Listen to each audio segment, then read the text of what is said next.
Ivan වසර 443ක අඛණ්ඩ පරාදීනත්වයට තිත තබා අභිමානයෙන් යුතුව දේශයේ නිදහස දිනාගත් දිනය අවුරුදු 60 පස්සේ අදත් අපි ඒ අභිමානයෙන්ම සමරනවා.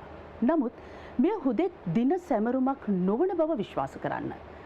නිදහස් මාතෘ භූමියක නිදහස් අහසක් නිදහස් මුහුදක් එවිතරක් නෙමෙයි අනාගතකාමීව සන්තෘෂ්ටියෙන් යුතුව නවමානයක් කරා අපේ දේශය රැගෙන යන ගමනේදී යලි ගොඩනගමු ශ්‍රී ලංකා. මේ තේමාව යටතේ රටම ඒකරාශී වී සිටින දිනයක මේ උතුම් දේශයේ ප්‍රණාමය පුද කිරීමේ ගෞරවාන්විත අවස්ථාවේ රූපාවලියටයි ඔබ සජීවීව සම්බන්ධ වන්නේ. අදත් මේ ගෞරවාන්විත කර්තව්‍ය සිදු කිරීම සඳහා අවස්ථාව ලබා ගන්නේ ශ්‍රී ලංකා නාවික හමුදාව සම්ප්‍රදාය ලෙසම. අප රැඳී සිටින්නේ ශ්‍රී ලංකා නාවික හමුදාවෙහි සයුර නෞකාවේ අපි ඔබට ඊයේ රාත්‍රියේ මතක් කළා වගේම ඒ උත්තමාචාරය පුද කරන්නට. අප රැඳී සිටින්නේ ගාලු මුවදුර පිටියෙහි වෙරළ තීරය පෙනෙන නොපෙනෙන මාන. අතිශයින්ම ගාලු මුවදුර පිටියට අපි සමීපයි කියලා අපිට දැනෙනවා. වෙනදට වඩා අපිට ඉතාම හොඳින් ගොඩබිම දර්ශනය වෙනවා. විතරක් නෙමෙයි විජයබාහු ගජබාහු කියන නෞකාවන් දෙකක් මේ අවස්ථාවේදීම නැංගුරම්ලා තිබෙනවා. අප දෙපස මේ සියලු අභිමානයත් එක්ක අප කතා කරන්නට බලාපොරොත්තු වෙනවා මේ අවස්ථාවෙහි වර්තමානය සහ එහි අනාගත කාමී ස්වභාවය. අප ගෞරවයෙන් ආරාධනා කළ ආරාධිතින් දෙදෙනෙකුට අද අපත් සමග සජීවීව සම්බන්ධ වන්නට කියලා මගේ ආසන්නයෙන්ම ඉන්නේ සයුර හිතුමන් කපිතාන් කොන්ඩට් අන්නතුගොඩ මහත්මයා බොහොම ගෞරවයෙන් ඔබතුමාව පිළිගන්නවා. ඒ වගේම ඒ ආසන්නයෙන්ම ඉන්නේ නාවික හමුදාවේ මාධ්‍ය ප්‍රකාශකතුමා නිරන්තරයෙන් දැක හුරු පුරුදු මුණ කමාන්ඩර් බුද්ධික සම්පත් මහත්මයා බොහොම සතුටින් සහ ගෞරවයෙන් අභිමාණයෙන් වචනේ මතක් කරන්න ඕනේ. ඔබ දෙදෙනාව තාම ගෞරවයෙන් මේ අවස්ථාවට පිළිගන්න. මගේ ආසන්නයෙන්ම ඉන්න අනදෙන නිලධාරීතුමා මේ තමයි එතුමාගේ රාජධානිය සයුර නෞකාව. සයුර නෞකාව ගැන අපි හඳුනා ගනිමු පළමු. අපි දැන් ගොඩබිම නෙමෙයි ඉන්නේ. කාලයක් අපට පුරුදුයි මේ උත්තමාචාරය අපිට ලබා දෙන්න හැකියාව ලැබුණේ ගොඩබිම ඉඳලා. නමුත් අද සයුර නෞකාවට ඒ අභිමානය හිමි වෙලා තියෙනවා. අපි ස්තුතියි දුලක්ෂි. අතරම සයුර නෞකාව ඉන්දියාවේ 1989 වර්ෂයේ නිෂ්පාදනය කරලා ඒගොල්ලොත් යම් කාලයක් භාවිතා කරමින් පසුව අපිට බාර දුන්නා. ඒ වර්ෂ 2000 බාර දීමෙන් පස්සේ අපි මේ නෞකාව ශ්‍රී ලංකා නාවික නෞකා සයුර කියලා නම් කරා. අධිකාරියට පත් කරා. ඇතරම කියන්න සතුටුයි අපි අපේ තිබ්බා රටේ යම්කිසි කාලයක් යුදමේ වාතාවරණ. ඔව්. එතකොට මේ ත්‍රස්තවාදී ක්‍රියා මැඩපැවැත්වීමේදී මෙම නෞකාව රටට අමිල මෙහෙයක් සිදු කරලා තියෙනවා.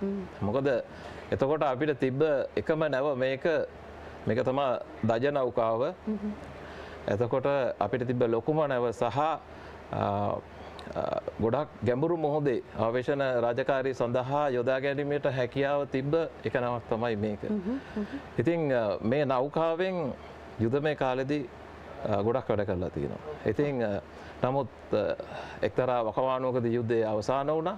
අවසන් වුණාට පස්සේ රටේ සාමය පවතිනවා. නමුත් මේ සාමය පවතින කාලෙදී ඇතරම නෞකාවකට තියෙනවා යුදමේ කාලෙදී මෙන්ම මේ යුදමේ නොවන කාලෙදී රාජකාරී වර්ග දෙකක්. දැන් අපි කරන්නේ යුදමය නොවන කාලෙදී කරන රාජකාරී. ඉතින් ඒ රාජකාරී කිව්වොත් එහෙම විශේෂයෙන්ම අපි අවධානය යොමු කරලා තියෙනවා මේ මද්ද්‍රව්‍ය මැඩලීම. රටට විශාල හානියක් කරන ජාවාරම තමයි මද්ද්‍රව්‍ය ජාවාරම. ඊට පස්සේ මිනිස් ජාවාරම. ඊට පස්සේ තහනම් මසුන් මැරීම. ඊට පස්සේ අපේ රටෙන් සහ පිට රටවල් වලින් අපිට එනවා එක එක සත්තු ගස් ඒවා ප්‍රවාහනයේ ශාක පැලෑටි. ඊට පස්සේ අපේ සීබෙඩ් එකේ තියෙනවා ගොඩක් ඒ කියන්නේ මුහුදු පතුලේ ගොඩක් සම්පත් තියෙනවා. මේවා වෙන තැන් වලින් ගන්න පුළුවන් ඇවිල්ලා වෙන රටවල් වල. ඉතින් ඒ වගේ දේවල් ආවේශන කරමින් සාමකාමී කාලේ කරන්න ඕන රාජකාරී ටික අපි දැනට කරගෙන යනවා. ඔබතුමා කිව්වා වගේ යුදමය කාර්යයන් වගේම මානුෂීය මෙහෙයුම්වලදීත් මේ නෞකාව විශාල කාර්යභාරයක් ඉටු කළා. හරි ආඩම්බරෙන් කිව්වා ගලවාගත්ත මිරිස් ජීවිත ප්‍රමාණය කොයිතරම්ද කියලා කියන්නට බෑ. ඒකී ජාති ආගම් ප්‍රශ්නයක් තිබුණේ නෑ. ඉතාම වැදගත් කාර්යයන් රැසක් ඉටු කරලා තවමත් අර නොනිදා රළ නගන සයුර වගේ සයුර මත තිබෙන මේ සයුර තමන්ගේ මෙහෙයුම අඛණ්ඩව ක්‍රියාත්මක කරගෙන යනවා. නාවික හමුදා මාධ්‍ය ප්‍රකාශකතුමනි ඔබතුමාත් නිරන්තරයෙන් මේ වගේ දේවල් කතා කරනවා. මොකද කප්තාන් මහත්තයා අපිට මතක් කළා වගේ මේ කාලවකවානුවේදී විශේෂයෙන්ම ජාතික ආරක්ෂාව සියල්ලටම ප්‍රථමව තිබෙන්නේ. මේ කාරණේදී අපි විශේෂයෙන්ම අද මේ සජීව විකාශය ගැන කතා කරද්දීත් අපිට අමාත්‍යාංශ තුනක් මතක් කරන්න ඕන. රාජ්‍ය පරිපාලන අමාත්‍යාංශය, ජනමාධ්‍ය අමාත්‍යාංශය සහ ආරක්ෂක අමාත්‍යාංශය. නමුත් ආරක්ෂාව තමයි සියල්ලටම ප්‍රථම තියෙන්නේ. මේ කාරණේදී සයුර නෞකාව ප්‍රමුඛ නාවික හමුදාවේ කාර්යභාරය මම හිතන්නේ ඔබතුමා තවත් මතක් ඉදිරියට විස්තර කරයි. ඔබතුමීගේ ප්‍රශ්න ඉතාමත්ම වැදගත්. අදවන් දිනයකදී නිදහස් මාතෘභූමියක්, නිදහස් ගුවනක් ඒකම නිදහස් සාගර කලාපයක් තුළ රාජකාරී සිදු කරන නායක හමුදාවේ 75 වසරක අභිමානීය සේවාව අපි මේ ආසාවේදී මතක් කරනවා. මොකද පසුගිය දෙසැම්බර් මාසයේදී නායක හමුදාවට 75 වසරක් සමුද්‍රීය විශිෂ්ට සේවයක් සිදු කරපු නායක හමුදාවක් මේ ඔබගේ නාවික බලඇණිය නාවික හමුදාව.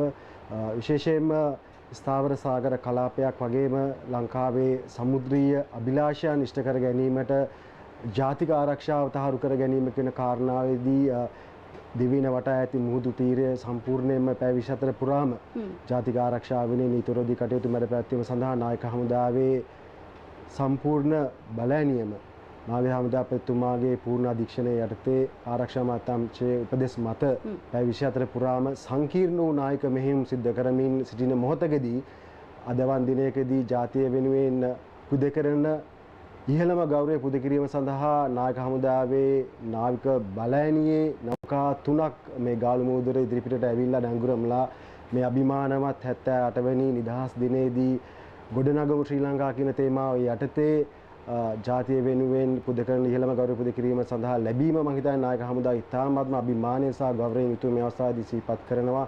විශේෂයෙන්ම ජාතික ආරක්ෂාව ගැන කතා කරනකොට රටම එකට ජාතික ප්‍රතිපත්තියේදී මද්‍රව්‍ය මැඩ පැවැත්වීම සඳහා 2025 වර්ෂයේදී සාර්ථක මෙහෙයුම් ගණනාවක්ම නායක හමුදාව විසින් ඈත දියඹේ සංකීර්ණ නායක මෙහෙයුම් මගින් ක්‍රියාත්මක කරලා ඉතා විශාල මද්‍රව්‍ය තොගයක් අත්අඩංගුවට ගැනීම මේ රට තුළට එන මේ මද්‍රව්‍ය තොගය වැළැක්වීමට කටයුතු කරනු ලැබුවා. ඒ වගේම 2020 වර්ෂයේ අපි ආරම්භ කරේ ඉතාමත්ම සාර්ථක මද්‍රව්‍ය මැඩලි අත්අඩංගුවට ගැනීම මගින්.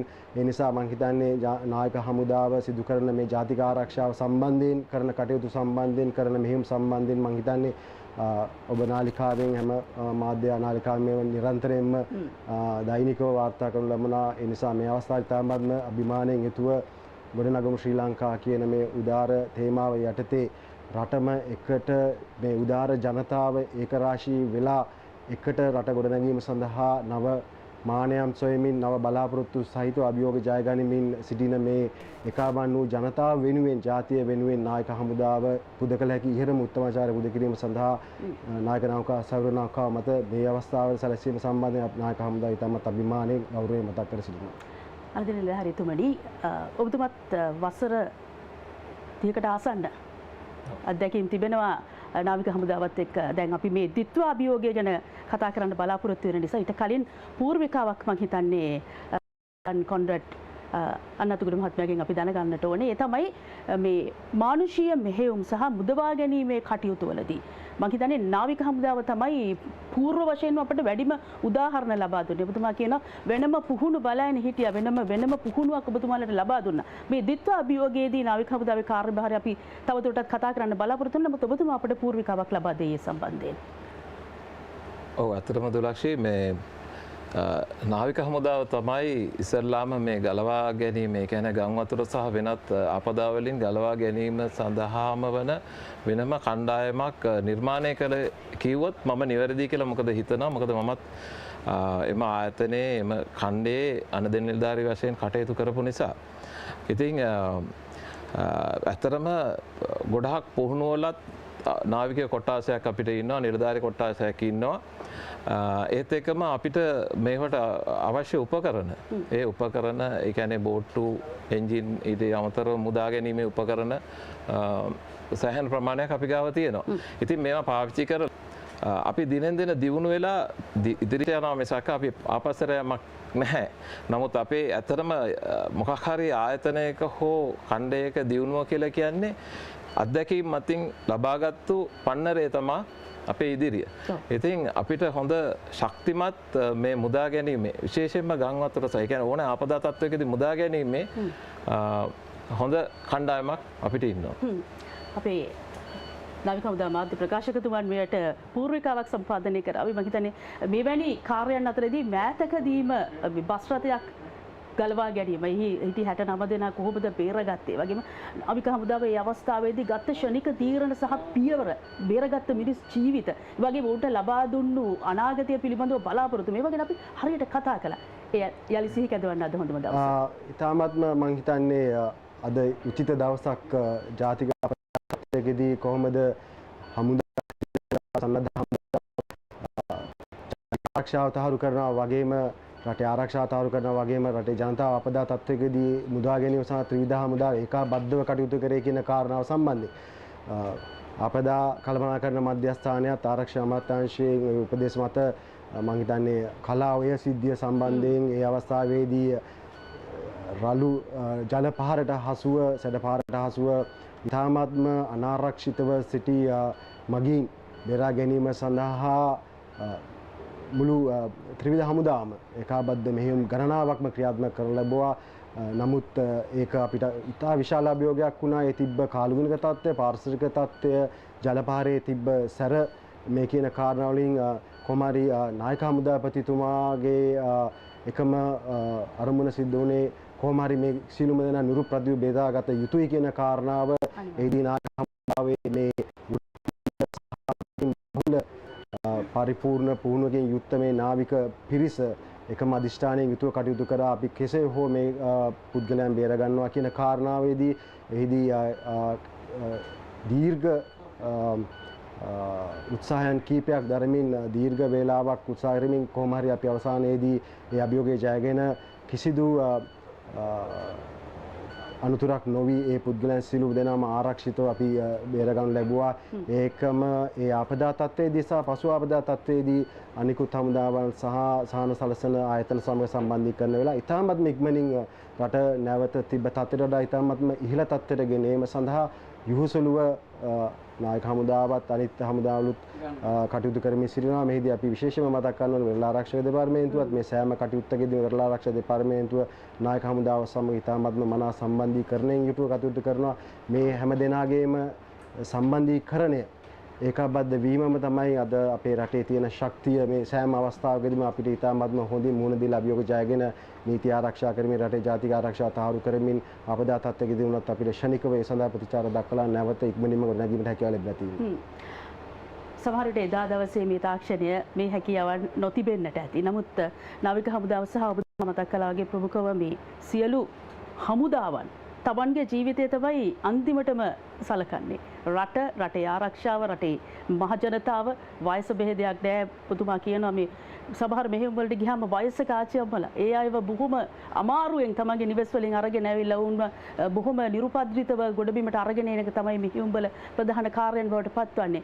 සම්ප්‍රදාය සහ වටිනාකම් මේ විදිහට ආරක්ෂා කරගනිමින් දැන් අලුත් ලෝකයට අලුත් තාක්ෂණයට ගැලපෙන විදිහට අපි වෙනස් වෙනවා. නමුත් අපි අවුරුදු 78ක් තරණි සම්ප්‍රදායක් ගැන අද දවසේ නැවත වතාවක් කතා කරනවා. මොකද අපිට ඒයින් පරිබාහිරව ගමන් කරන්න බෑ. අපිට ලැබිලා තියෙන රාජකාරිය සම්ප්‍රදායිකද නවීන කියලා බලන්නේ නැතුව අපි ඉෂ්ට කරන්නට ඕනේ.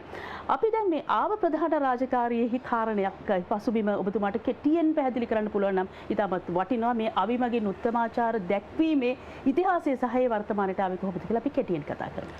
ඔව් ඇත්තටම දුලක්ෂි දැන් මේ අවිමගින් කරන උත්තමාචාරය පටන් ගත්තේ ඇත්තටම මේක කස්ටම් එකක් විදිහට කස්ටම් ඇන්ඩ් ට්‍රැඩිෂන් එක. ඒ කියන්නේ මොකක් හරි දෙයක් අපි ඒක දිගටම කරගෙන යනවා නම් එක දිගටම කරගෙන යනවා ඒක කස්ටම් එකක් හරි ට්‍රැඩිෂන් එකක් හරි බවට පත් වෙනවා. ඇත්තටම ඉස්සර හිටපු හමුදාවල් බොහොම ඒ කියන්නේ මිත්‍ර පාක්ෂික රටක් හරහා හෝ යද්දී ඒගොල්ලන්ගේ තියෙන අවිබල උණ්ඩ අයින් කරනවා. අයින් කරලා තමන් ඒගොල්ලොත් එක්ක සතුරු නැහැ කියලා පෙන්නනවා. ඉතින් ඒක තමයි දිගටම ඇවිල්ලා මේ සම්ප්‍රදායක් බවට පත් වෙලා තියෙන්නේ. ඒක ඊට පස්සේ 14 වෙනි සියවසෙන් පස්සේ මේක නෞකාවලටත් අදාළ වුණා. නෞකාවලටත් අදාළ වෙලා ඇතරම අපි මේ දේ පටන් ගත්තේ මේ අවි මගින් කරන උත්තමාචාරය පටන් ගත්තේ 1948 අපි උණ්ඩ 15ක් දැල්වලා මේ මහජනතාවට ඒ කියන්නේ ජාතියට උපහාර දැක්වුවා. ඊට පස්සේ අපිට අද කණ්ඩායමේ සූදානමත් මේකම දකින්න පුළුවන් නේ ඔබතුමාට පැහැදිලි කිරීම. දිගටම අපිට පැහැදිලි කරගෙන යන්න පුළුවන්. ඒ 2049 වර්ෂයේදී අපි විජය නෞකාවේ සවිකරලා තිබ්බ එක අවියක් මිලිමීටර් 52 අවිය භාවිතා කරමින් මේ විදිහටම උත්තමාචාරය පවත්වලා තියෙනවා. ඉතින් මේක දිගටම කරලා තියෙන නාවික හමුදාව මගින් එතකොට මේ අද දක්වා දිගටම මේ මහගු කාර්යය ඒ කියන්නේ ජාතියට උපහාර දැක්වීමේ මහගු අවස්ථාව පැවරිලා තියෙන නාවික හමුදාව. ඉතින් අදත් අපි ඒක තමයි මේ ශ්‍රී ලංකා නාවික නෞකා සයුර නෞකාව මතදී හයි කරලා තියෙන අවි මගින් කරන්න සූදානම්. රටට උත්තමාචාරය දක්වනවාට ඉහළින් වෙනත් කිසිවක් නැත. ඒ කියන්නේ ඒ අවස්ථාව නාවික හමුදාවට ලැබෙන්නේ මම හිතන්නේ එක පැත්තකින් අපි දූපත් රාජ්‍යයක් හැටියට අපි හිතන්නේ නැහැ දූපත් රාජ්‍යයක් කියලා. නමුත් දූපතක් හැටියට තියෙද්දී අපි වැඩි වශයෙන්ම වට වෙලා තියෙන්නේ මහා සයුරේ. ඔබතුමාම කියනවා ශ්‍රී ලංකාවේ භූමි ප්‍රදේශය වගේ 25 ගුණ විශාල මුහුදු තීරයක් අපිට තියෙනවා. ඉතින් මුහුද තමයි අපිට වටිනාම සම්පත සම්පාදනය කරන්නේ. ඒ පිළිබඳවත් නාවික හමුදාව ඉදිරියට කටයුතු කරයි කියලා මම විශ්වාස කරනවා. නාවික හමුදාවේ මාධ්‍ය ප්‍රකාශකතුමනි අපි කෙටියෙන් කතා කරමු අනාගතය වෙනුවෙන් අද වෙනකොට නාවික හමුදාවේ සූදානම්. මොකද අපි කිව්වා සයුර හොයාගෙන යන්න ඕනේ අපිට ගැඹුරෙන්. සයුරේ ඉඳලා අපි සයුර ගැන කතා කරමු. විශේෂයෙන්ම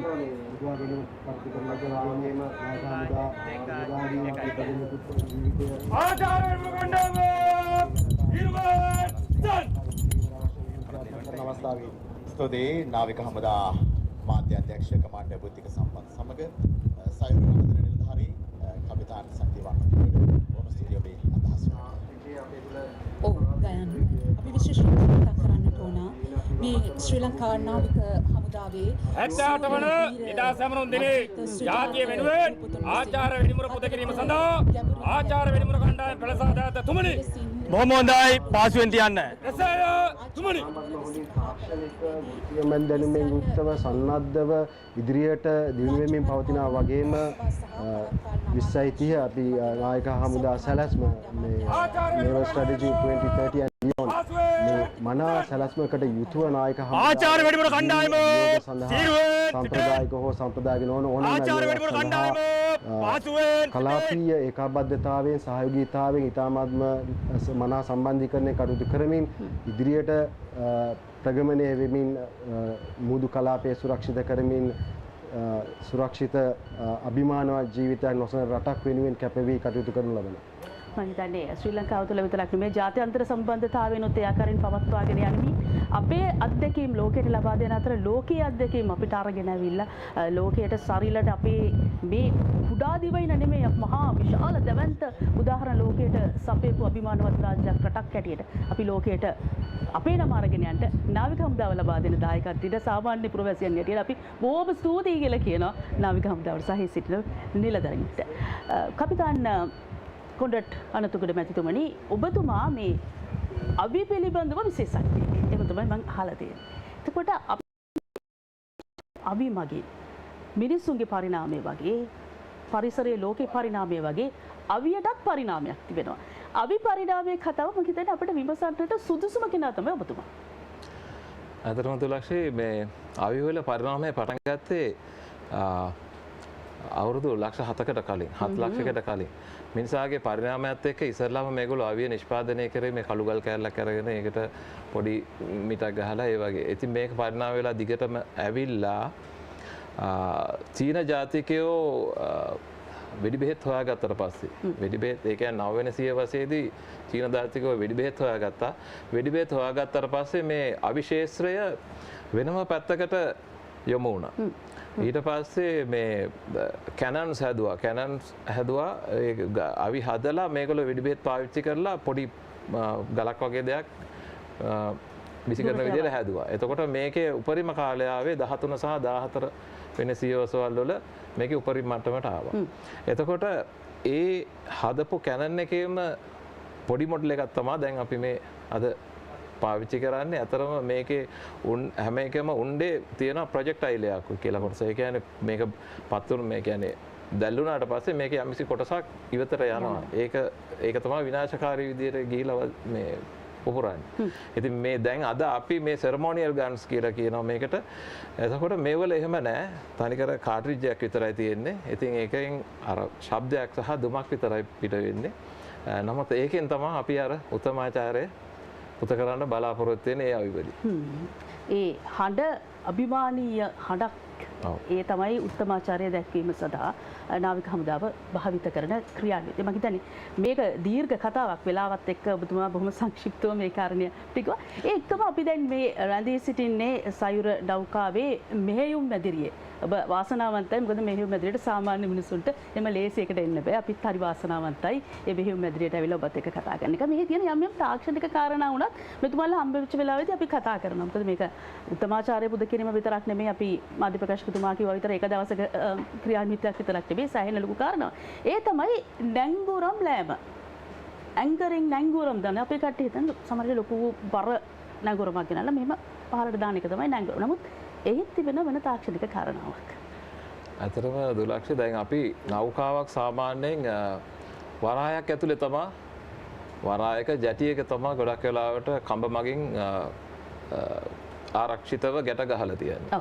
නමුත් විවෘත මුහුදකදී අපි නවක් ඒ ආරක්ෂිතව තියන්නේ නැංගුරම දාලා. සාමාන්‍යයෙන් නෞකාවේ බරට ඒ ටනේජ් එකට ගැලපෙන විදිහට තමයි නැංගුරම ඩිසයින් කරලා තියෙන්නේ.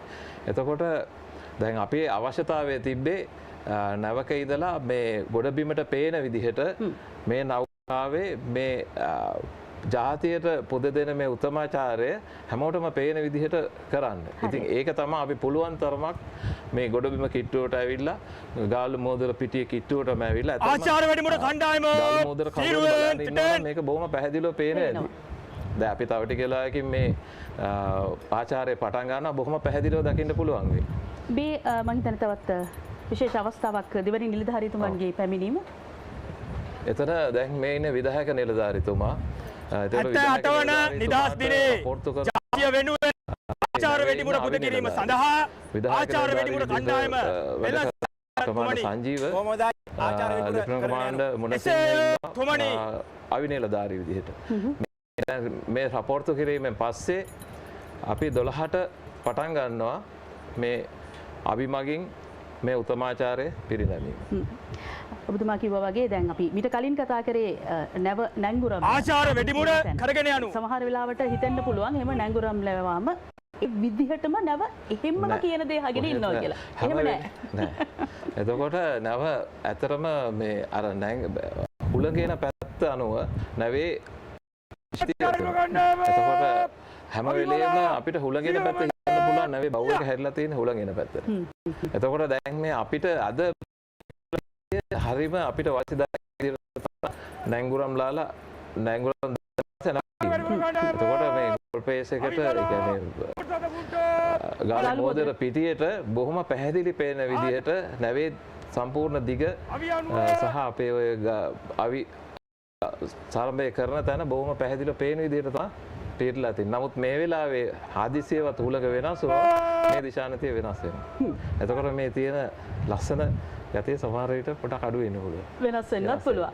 අපි කියනවා මේ ගාලුමුදර පිටියට આવොත් අනිවාර්යෙන් මේ පැත්ත බැලුවොත් ඔබට හරියට 12ට මේ උත්තමාචාර්ය පුද කරන ආකාරය හඬ අහන්නත් පුළුවන්, දකින්නත් පුළුවන් වෙයි කියලා. මාධ්‍ය ප්‍රකාශකතුමනි ඔව්. මේ වෙනකොටත් ගාලුමුදර ඉදිරිපිට අපේ ජතාව කරලා බලන් ඉන්නවා මේ විශේෂ ලන්න බැරි රටේ සුවසක් ජනතාව වෙනුවෙන් මේ අවස්ථාවේදී සජීවීව මේ ගෞරවය දක්වන අවස්ථාව නැරඹීමට තියෙනවා මාධ්‍ය ආයතනය තුලින් සහ ස්වාධීන මාධ්‍ය ආයතනය සහ ගුවන්විදුලි සංස්ථාව තුලින් අපේ සුවසක් දේශීය සහ ජාත්‍යන්තර ජනතාවට මේක බලා ගැනීමේ අවස්ථාව උදා කරලා තියෙනවා.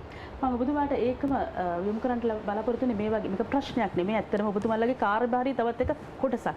ඒ තමයි දැන් රටක් හැටියට ජීවත් වෙද්දී අපිට ආරක්ෂක අංශ නැත්නම් හමුදාවන් එක කෙලවරකත් සාමාන්‍ය ජනතාව තව තැනකත් රටේ පොදු ප්‍රතිපත්තිය සහ අපේ ඉලක්ක තව තැනකත් තියන්න බෑ. මේ සියල්ලම සමමිතික වන්නට ඕනේ. අපි ඔක්කොම ගමන් කරන්න ඕනේ එකම තලයක, එකම සමමිතියක.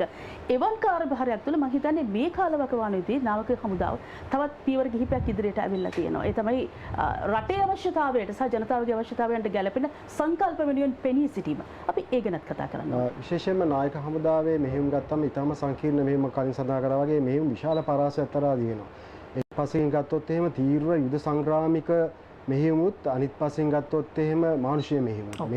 මේ අන්ත දෙක තුල විහිදෙන සංකීර්ණ මෙහෙයුම් ගණනාවක නායක හමුදාව නිරලා සිටිනවා. අපි ජනතාව වෙනුවෙන් ගත්තොත් එහෙම නායක හමුදා සමාජ සත්කාර සේවාවන් විශාල ප්‍රමාණයක් මේ අවස්ථාවේදී සිද්ධ වෙනවා. විශේෂයෙන්ම නායක හමුදා මූලිකත්වයෙන් ශිල්පීය දායකත්වයෙන් සිදු කරන රට ගොඩනැගීමේ කාර්යයට අමතරව නායක හමුදාව විසින් සෞඛ්‍ය ආරක්ෂිත ජල ප්‍රශ්න තියෙන ස්ථාන හඳුනාගෙන ඔවුන්ට අවශ්‍ය ප්‍රතිආශ්‍රිත ජල පෙරණ පද්ධති තාක්ෂණික දැනුමෙන් තාක්ෂණික සහායෙන් ඉදිකිරීම කටයුතු සිදු කරමින් පවතිනවා. ඒකම හදිසි ඒකක ආශ්‍රිතව තියෙන ප්‍රතිආශ්‍රිත පද්ධති නායක හමුදාව විසින් නිෂ්පාදනය කරලා තාක්ෂණික දැනුම ලබා දීලා ඒව නඩත්තු කටයුතු සිදුවීම සිද්ධ වෙනවා. ඒ වගේම ගත්තොත් එහෙම නායක හමුදාව විසින් දිවින වටා තියෙන මුහුදු වෙරළ තීරයේම සංරක්ෂණය කිරීම, ඒ ආශ්‍රිතව තියෙන සමුද්‍රීය සම්පත් ආරක්ෂා කිරීම, ජනතාව ඒ සම්බන්ධ දැනුවත් කිරීම. මොකද අපි සමුද්‍රීය ජාතියක්. මේ සම්බන්ධයෙන් අපේ අධ්‍යාපනය ඉතාමත් වැදගත් වෙනවා. ඒතකොට මේ සම්බන්ධයෙන් අපිට තියෙන ඇල්ම දැනුම කියන දේවල් වැදගත් වෙනවා. නායක හමුදා මේ සම්බන්ධයෙන් කටයුතු කරනවා. විශේෂයෙන්ම දීවර ප්‍රජාව දැනුවත් කරමින් ඔවුන් නීතිරෝධී කටයුතුන් බුදවා ගැනීම, මුහුදේදී ඔවුන්ට හදිසි අවතත්වදී අපි එනතුරු දිවි රැක ගැනීම සම්බන්ධයෙන් දැනුවත් කිරීම, මේ ආශ්‍රිතව සීලුම කාරණා සිද්ධ වෙනවා. පරිසර ආශ්‍රිත ගත්තොත් එහෙම කොරල්පර නැවත සිටුවීම, ඒ වගේම කඩලාන ආරක්ෂා කිරීම, නැවත සිටුවීම, ඒක ප්ලාස්ටික් ප්‍රතිශක්තිකරණය, කැස්බෑ සංරක්ෂණය, මේ කියන විශාල පරාසයක් තුළ විහිදෙන සමාජ සත්කාර සේවාවන් ගණනාවක් නායක හමුදා මේ වෙනියට කරමින් පවතිනවා. ඇත්තටම උදලක්ෂි මේ තව පොඩ්ඩක් මම ඒකට එකතු කරන්න කියලා. පැහැදිලිවම ඔබතුමාගේ දැන් අපේ මේ වෙරළ තීරය ගත්තොත් එහෙම අපිට 1350ක් කිලෝමීටර් වන ලොකු වෙරළ තීරයක් තියෙනවා. එතකොට මේ වෙරළ තීරය වටේ ඉතින් ඒ තියෙන මුහුදේ ආරක්ෂා කර ගැනීම නාවික හමුදාවේ වගකීමක්. පැහැදිලිවම. ඇතරම ඒ අතින් අපිට ලොකු වගකීමක් පැවරිලා තියෙනවා මේ සම්පත් කිව්වා වගේ. ඔව්.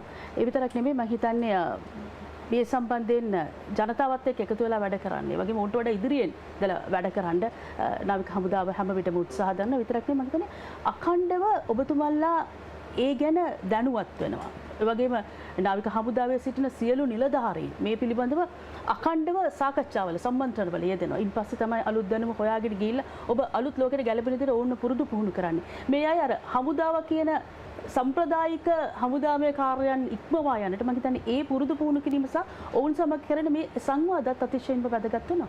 ඇත්තටම මුදලක්ෂි. මේ අපි ගොඩක් වෙලාවට මේ දීවර ප්‍රජාව ඊට පස්සේ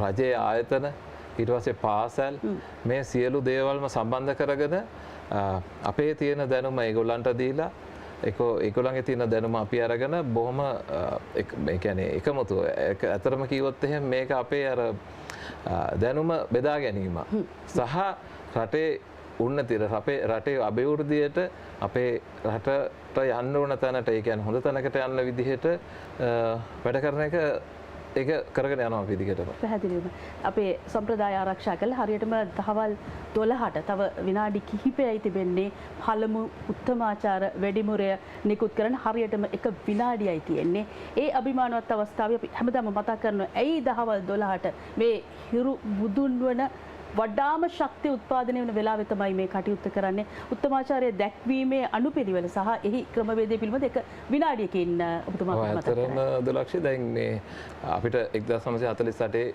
තමා නිදහස හම්බුනේ. මේ නිදහසට අදාළ ඒ ආඥාව ලංකාවට අරගෙන ආපු නැව දවල් 12ට තමා කොළඹ හාබරයකට කොළඹ වරායට සේන්දු වෙලා තියෙන්නේ. ඉතින් ඒ සේන්දු වෙච්ච වෙලාව සිහි ගන්නමින් තමයි අපිට මේ වෙලාවෙන් එහාට තමයි නිදහස හම්බුනේ කියලා අපි මේක ඇත්තරම අපි උපකල්පනය කරන්න දෙයක්වත් නැහැ. අපි ඒක තමයි ජනවහර එන්නේ ඇත්ත. එතකොට ඒක තමයි අපි 12ට පළවෙනි වෙඩිමුරේ පවත්වන්නේ. ඇත්තටම වෙඩිමුර 25ක් පවත්වනවා. මේ වෙඩිමුර 25 පවත්වන්න එක අපි අවි 4ක් භාවිතා කරනවා. අවි 4 පළමු අවිය නිකුත් වුණා. පළමු වෙඩිමුරය මේ අවි 4ට 3 දෙනා ගානේ ඉන්නවා අපේ නාවිකයෝ. එතකොට ඒගොල්ලොන්ට අණ ලබා දීම සඳහා අපේ සරම උපදේශකයෙක් ඉන්නවා. ඒ සරම උපදේශකගේ අණ පරිදි තමයි මේගොල්ලෝ මේ අවිය ගිනි දැල්වන්න ප්ලාස්ටික් කරලා තියෙන්නේ.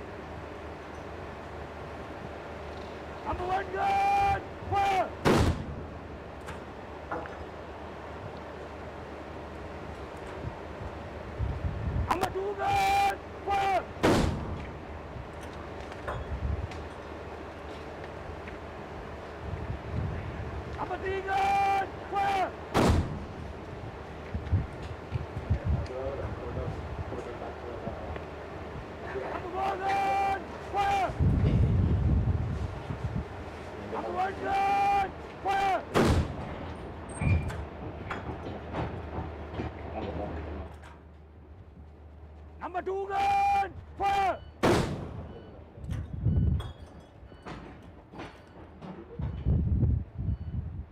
Number 3 gun, fire!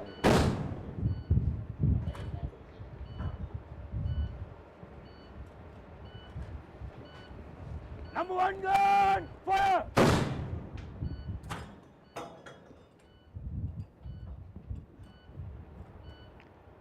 Number 2 gun, fire!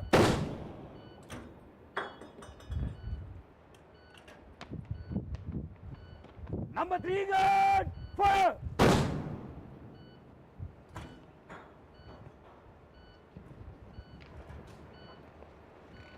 Number 1 gun, fire!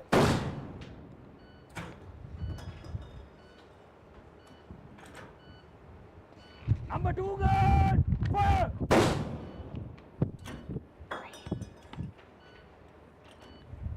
Captain Mahat Misul. Number 3 gun, fire!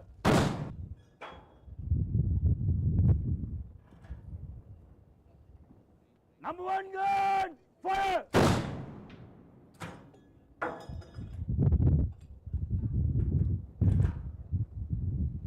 Number 2 gun, fire!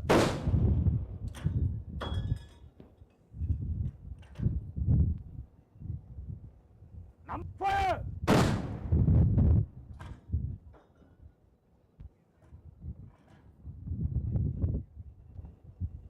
Number 1 gun, fire!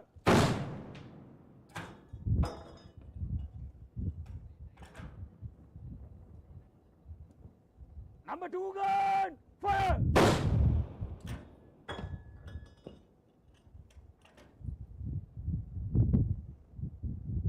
Number 3 gun, fire!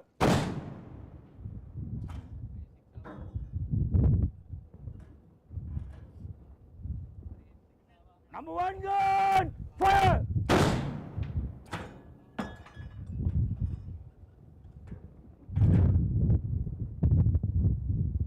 Number 2 gun, fire! Number 3 gun, fire!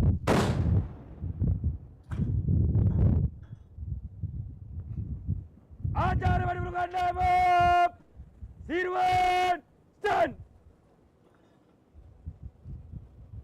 ආචාර්ය වැඩිපුර කණ්ඩායම අවිවල මමරතද කුට්ට හරන් ආචාර්ය වැඩිපුර කණ්ඩායම අවියනුව අලිම්බල බලන්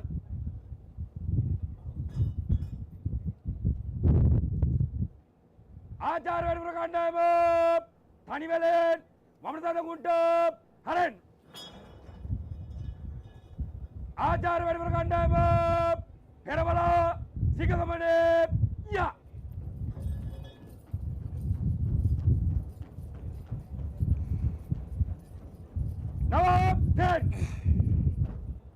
ආචාර වැඩිපුර කණ්ඩායම ආපසු හරන්. ආචාර වැඩිපුර කණ්ඩායම දකුණින් බලන්න.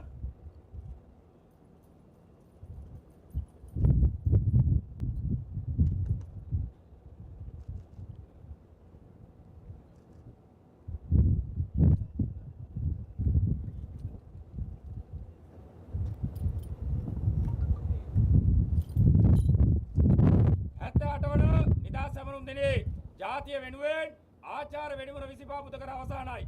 ආචාර වැඩිමුර කණ්ඩායම පෙරසාද ඇත තුමනි. බොහොම හොඳයි පාසුවෙන් තියන්න. එසේය තුමනි.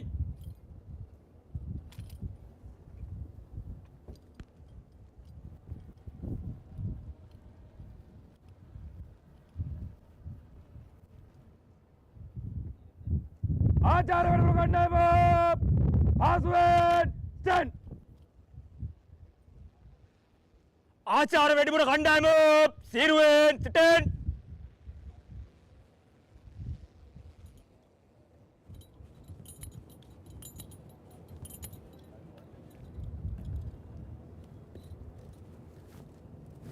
හැත්ත 8 වන නිදහස් දිනේ ජාතිය වෙනුවෙන් ආචාර වැඩිමුර 25 පුදකර අවසానයි. ආචාර වැඩිමුර කණ්ඩායම විසිර යාමට අවසරයිද තුමනි. බොහොම හොඳයි විතරයි යන්න. එසේය තුමනි.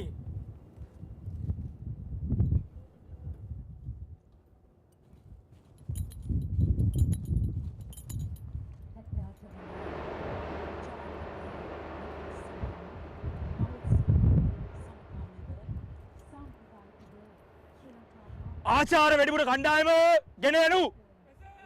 තුමනි.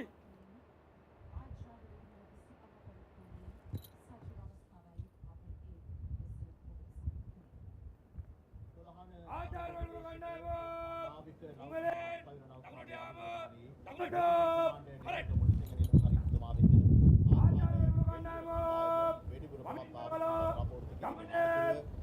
විශේෂයෙන්ම ආවි නිලධාරී ශ්‍රී ලංකා නාවික නෞකා සයුර නෞකාවේ විධායක නිලධාරී කමාන්ඩර් රුක්මාල් සංජීව නිලධාරී තුමා වෙත ආචාර වෙඩිමුරය සාර්ථකව අවසන් කළ බවත් මේ වෙඩිමුර කණ්ඩායමේ ලබා දෙන අවස්ථාවක් අපි දකිනවා. 78 වෙනි අභිමානවත් ජාතික නිදහස් දිනය වෙනුවෙන් ශ්‍රී ලංකා නාවික හමුදාව සමස්ත දේශයට මාතෘ භූමියට පුද කළ අපි උත්තමාචාර්ය සාර්ථකව නිමා වූ බවට දැක්වෙන සටහන් සියල්ල අපදින් තා හොඳින් දුටුවා. කණ්ඩායමත් එකිනෙකා රපෝර්තු කරනවා ඊටම සාර්ථකව සිද්ධ වුණා කියලා ඊට සම්ප්‍රදාය ඒ ආකාරයෙන්ම ආරක්ෂා කරලා තියෙනවා. ඒ කාරණය දකිද්දී අපිට හාත්පස දකින්නට ලැබුණේ මහ සයුර. ඒ හඬ සිව් සියගව් ඇසේවා කියලා අපි ප්‍රාර්ථනා කරමු. මුළු ලෝකයටම ඒ අභිමානයේ හඬ ඇසේවා කියලා අපි ප්‍රාර්ථනා කරනවා. විතරක් නෙමෙයි සයුර මත පිහිටි මේ සයුරෙහි සිට අපි කතා කරන්න බලාපොරොත්තු වෙනවා අවසාන කාරණා කිහිපයක්. ඒ තමයි මේ සයුර නෞකාවේ යන දින නිලධාරීතුමනි සයුර ගවේෂණය කිරීමෙහි වෙනම විද්‍යාවක් තිබෙනවා. එහි ඉගෙන ගන්න පුළුවන් පරතරක් තියෙනවා. අපි දන්නවා එහි පරතරක් නැහැ කියලා. මේ සයුර ගවේෂණය කරගෙන යද්දී අපේ සයුරෙහිවත් ඉන්දියානු සාගරය ගවේෂණය කිරීමේ ක්‍රියාවලියෙහි මම හිතන්නේ පියවර කිහිපයක්ම ඉදිරියට නාවික හමුදාව දැන් ගිහිල්ලා තියෙනවා. අතරම දුලක්ෂි මේ ඉස්සරලාම කියන්න ඕන අපේ සයුරට අපිට ලංකාවට අයිති වපසරේ මොකක්ද කියලා. අපිට ඇතරම ලංකාව භූමි භාගය කියන්නේ 65610ක් වර්ග කිලෝමීටර් වගේ 25 ගුණයක මෝදු සීමාවක් අපිට අයිති වෙනවා. ඒත් එක්ක වශයෙන් වෙරළ තීරය ගත්තොත් එහෙම 1000 කිලෝමීටර් 1350කට ආසන්න ප්‍රමාණයක් අපිට අයිති වෙනවා. ඉතින් මේක තමයි අපිට අපේ අයිතිය. මට මතක් වෙනවා මේ වෙලාවේදී මේ ඇමරිකන් ඇඩ්මිරල් කෙනෙක් හිටියා. එයාගේ 1840 1914 කාලේ තමයි හිටියේ. මෙයා ඇඩ්මිරල් ඇල්ෆ්‍රඩ් මොහන්. එතකොට මෙයා ඒ කාලේ කිව්වා කියලා තිබ්බා මෙයාගේ ප්‍රකාශයක් තියෙනවා whoever dominate the Indian Ocean they will supreme in the Asia and it will be the key to other seven seas කියලා. එතකොට මේ ගොඩක් කලින් කියපු දෙයක්. එතකොට මේ ඉන්දියන් සාගරය අපිට හරි වැදගත්. එතකොට ඉන්දියන් සාගරයේ අපි ඉන්න ස්ථානය ස්ට්‍රැටජිකල් ලොකේෂන් එක එතකොට මෙතන අපිට ඊට වඩා ගොඩක් වැදගත්. උපක්‍රමිකව අතිශයින්ම වැදගත් තැනක්. මුහුදු හතකින් එහා පරපරාක්‍රමය පවත්වන්නට පුළුවන් ශක්තිමත් මුහුදක් අපිට තියෙනවා. මුහුදක් අපිට තියෙනවා. එතකොට මේ මුහුද ආරක්ෂා කිරීමේ මුහුදු ප්‍රදේශ ආරක්ෂා කිරීමේ ලොකු වගකීමක් නාවික හමුදාවට පැවරිලා. පැහැදිලිව. ඉතින් ඒ තියෙන වගකීම ඊට කරන්න සමත් ඇතරම නෞකා බලයනියක් අපිට තියෙනවා. අපිට තව ඉදිරියටත් නෞකා ශ්‍රී ලංකා නාවික හමුදාවට එකතු වෙන්න ඉඩ තියෙනවා. ඉතින් අපිට හොඳ ක්‍රූ එකක් ඉන්නවා, අපිට හොඳ නාවික හමුදා පුද්ගලයෝ ටිකක් ඉන්නවා, පුහුණු වලත් නිලධාරීන්. ඇත්තරම අපි ගත්තොත් බටහිර සිට නැගෙනහිරට ගමන් කරන නෞකා, සේදමාවතේ යන නෞකා දවසට නෞකා 250-300ක් අපේ දකුණු මුහුදු තීරය හරහා යනවා. එතකොට මේ මුහුදු සීමාවේදී ආරක්ෂාව නැත්නම් ඒගොල්ලෝ අපේ මේ මුහුදු සීමාව හරහා යවෙන්නේ නැහැ. එතකොට මේක අපේ ආර්ථිකයට ඍජුවම බලපානවා. ඉතින් ඒ වගේ බොහොම ආර්ථික මර්මස්ථානයක තමයි අපේ මේ පුංචි දිවයින පිහිටලා තියෙන්නේ. ඉතින් අපි හරි වැදගත් තැනක ඉන්නේ මේ. ලොකු වටිනාකමක් තිබෙන 65610 තමයි වර්ග කිලෝමීටර. නමුත් ඇත්තටම පුංචිනේ අපි මහා දිවයිනක් මහා දේශයක්. අවසන් විනාඩි කිහිපය අපි ඉන්නේ. මධ්‍ය ප්‍රකාශකතුමනි, අපි සමාප්ති සටහන තියන්නට කලින් මම හිතන්නේ ඔබතුමාගේ සමාප්ති සටහන දැනගන්නට කැමති කපිතාන්තුමන්ට ඉන්න කලින්. විශේෂයෙන්ම මේ අවස්ථාවේදී මම මතක් කරන්න ඕනේ මේ ජාති වෙනුවෙන් පිළිගන්න ඉහළම ගෞරව පුදකරන අවස්ථාව සියලුම දෙනාට දැක බලා ගැනීම සඳහා ඉතා විශාල කණ්ඩායමක් වේසමාංශලා කටයුතු කරනු ලැබුවා. ආරක්ෂක අමාත්‍යාංශයේ ඍජු අධීක්ෂණයෙන් සහ රාජ්‍ය පරිපාලන සහ පළාත් පාලන අමාත්‍යාංශයත් සෞඛ්‍ය ජන මාධ්‍ය අමාත්‍යාංශයත් ඒකාබද්ධව මේ සඳහා ඉතාමත්ම අවශ්‍ය කටයුතු සම්පාදනය කරනු ලැබුවා. සමගම තුමාගේ පූර්ණ අධීක්ෂණය යටතේ සියලුම නෞකා බලයනිය නියෝජනය කරමින් යුද නෞකා 3ක් මේ මොහොතනකොට ගාලු මුදර ඉදිරිපිට නැංගුරම්ලා මේ අවස්ථාව සමග අභිමානනීයව එකතු වෙනු ලැබුවා. විශේෂයෙන්ම අපේ විශාල පිරිසක් නායක හමුදාවේ මේ පිටිපස්ස සිටිනවා. අධ්‍යක්ෂ ජෙනරාල් මෙහෙයුම්, ෆ්ලැග් ඔෆිසර් කමාන්ඩින් නේවල් ෆ්ලීට්, ඒකම කමාන්ඩර් වෙස්ටර්න් නේවල් ඒරියා, මේ සියලුම දෙනා එකතු වෙලා ඒ අවශ්‍ය මඟ පැන්වීම් සහ අවශ්‍ය සහයෝගය දක්වනු ලැබුවා. නායක හමුදාව ඉතාමත්ම ස්ථාවරව සහ අභිමානයෙන් යුක්තව ප්‍රකාශ කර සිටිනවා මේ මාතෘ භූමිය මේ සාගර කලාපය ආරක්ෂා කිරීම සඳහා නායක හමුදාව මනා සැලැස්මෙන් යුතුව කටයුතු කරනු ලබනවා. විශේෂයෙන්ම පාරිසරික සමාජීය සහ සදාචාරාත්මක අවතීර්ණයන් ඔස්සේ නායක හමුදාව නව මම්පෙත් වලින් මේ රට ජාතික ආරක්ෂා තහවුරු කිරීම සඳහා කටයුතු කරමින් සිටිනවා. මම හිතන්නේ සමාප්ති සටහන තබන්නට සෞර නෞකාවේ අනද නිලධාරීතුමනි ඔබතුමන්ට අපි ආරාධනා කරනවා. මේ අතිශයින්ම අභිමානවත් අවස්ථාවක්. නමුත් එක දිනයකට එක විනාඩි කිහිපයකට දවසකට මේ අභිමානය ලඝු කරන්නට අපි කැමති නැහැ. මේ රටේ ජීවත් වෙන මෙහි ඉපදුණු මෙහිම මිය යන මිනිස් හැටියට අපිට රට ගැන අතිශයින්ම අභිමානවත් මතකයන් සහ වටිනාකම් තිබෙනවා. එහි ඔබතුමාලා කොටස්කරුවන්. ඒ නිසා සමස්ත රටට සහ ලෝකයට අපි කියමු ඒ අභිමානය කාන්දු කරන ඔබතුමාලාගේ කාර්යභාරය අපි ජනතාව ආරාධනා කරමු ඒ අවස්ථාවට එකතු වන්නට ඔබතුමාලා සමග. අතරම නෞකාවේ කාර්යභාරය ගත්තහම මම කියවනේ අපේ තියෙන මුහුදු කලාපේ. ඉතින් මේ මුහුදු කලාපය හරහා යාමට මුහුදු කලාපය තරණය කිරීමට හැකි නෞකා බලයනියක් අපිට තියෙනවා, විශාල නෞකා. ඉතින් මේ ඒක අපිට ලොකු සම්පතක් රටට. එතකොට මේ ගොඩක් මේ නීති විරෝධී දේවල් සිද්ධ වෙන්නේ මෙන්න මේ මුහුදු කලාපවල තමයි. එතකොට ඒ මුහුදු කලාප දක්වා ගමන් කරලා ඒ අවශ්‍ය පුද්ගලයෝ නිවැරදිව අඳුනගෙන බොහොම නීත්‍යානුකූලව කටයුතු කිරීමේ බොහොම නීතිගරුක හමුදාවක් අපිට තියෙනවා කියලා මම ගොඩක් ආඩම්බරෙන් කියන්න කැමතියි. ඇත්ත.